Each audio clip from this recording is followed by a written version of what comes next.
An alternative editing option is to install a program like Komodo that allows you to remotely edit machines on the Linux machines.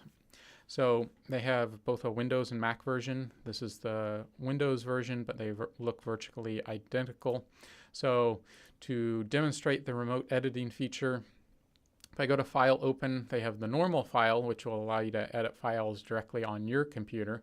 But you can also select Remote File, which will bring up this option.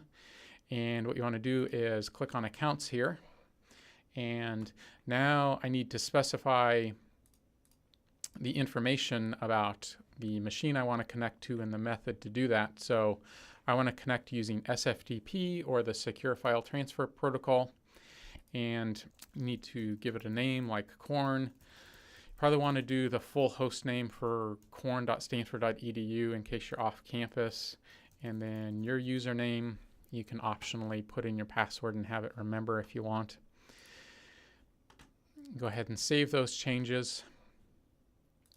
Now I can select corn, and it'll pre-fill in my username, and I'm going to enter my password. Now I'm connected to corn, and it's giving me a view of files on the corn machine. What you will see is there's a lot of these dot files or dot directories. Remember, those are the special hidden configuration files or directories.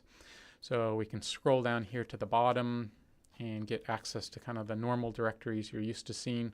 So if I double click on Jolts and then Linux text editors, I have a sample Python program that computes pi using Archimedes method. And you'll see that the file is open here. I can use all the normal cursor, add things to the file, change things, etc.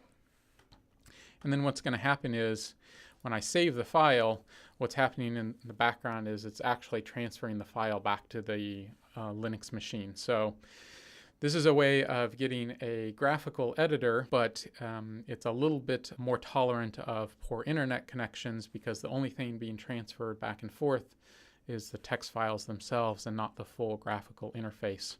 So you can play around with this option and potentially use it either on Mac or Windows.